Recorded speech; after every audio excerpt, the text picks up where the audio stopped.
بسم الله الرحمن الرحيم تبارك الذي بيده الملك وهو على كل شيء قدير الذي خلق الموت والحياة ليبلوكم أيكم أحسن عملا وهو العزيز الغفور الذي خلق 7 سماوات طباقا ما ترى في خلق الرحمن من تفاوت فارجع البصر هل ترى من فطور ثم ارجع البصر كرتين ينقلب إليك البصر خاسئا وهو حسير ولقد زينا السماء الدنيا بمصابيح وجعلناها رجوما للشياطين وأعتدنا لهم عذاب السعير وللذين كفروا بربهم عذاب جهنم وبئس المصير إذا ألقوا فيها سمعوا لها شهيقا وهي تفور تكاد تميز من الغيظ كلما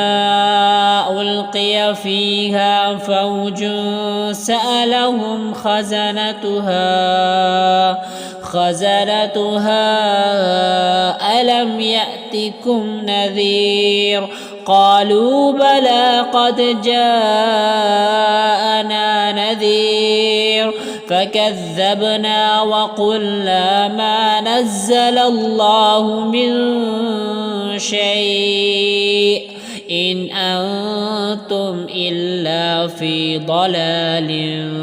كبير وقالوا لو كنا نسمع أو نعقل ما كنا في أصحاب السعير فاعترفوا بذنبهم فسحقا لأصحاب السعير إن الذين يخشون ربهم بالغيب لهم مغفرة وأجر كبير وأسروا قولكم أو اجهروا به إنه عليم بذات الصدور ألا يعلم من خلق وهو اللطيف الخبير هو الذي جعل لكم الأرض ذلولا فامشوا في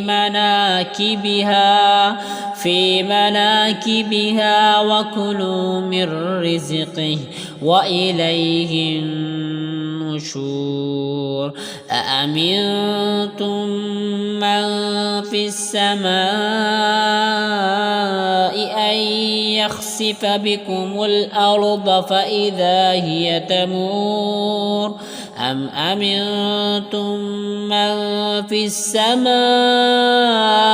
أن يرسل عليكم حاصبا فستعلمون كيف نذير ولقد كذب الذين من قبلهم فكيف كان نكير أولم يروا إلى الطير فوقهم صافات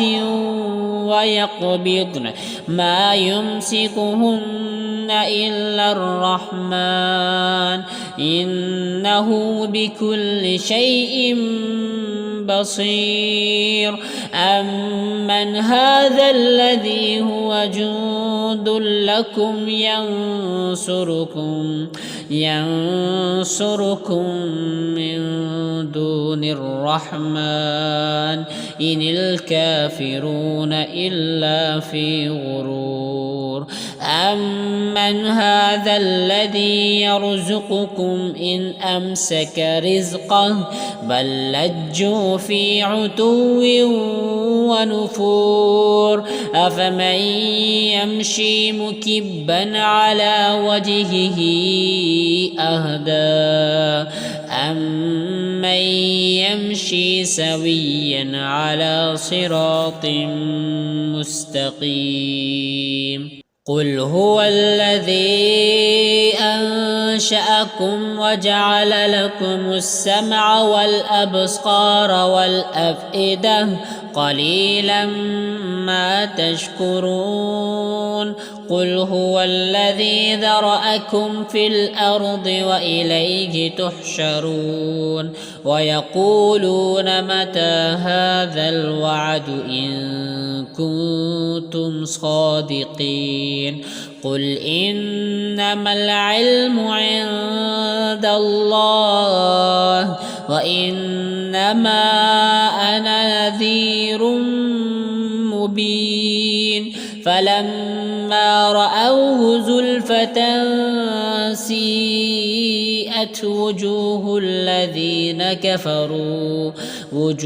الذين كفروا وقيل هذا الذي كنتم به تدعون قل أرأيتم إن أهلكني الله ومن معي أو رحمنا فمن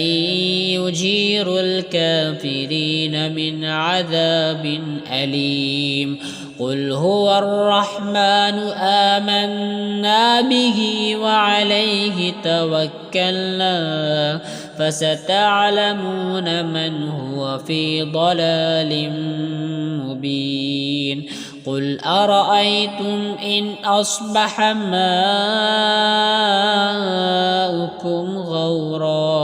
غورا فمن يأتيكم بماء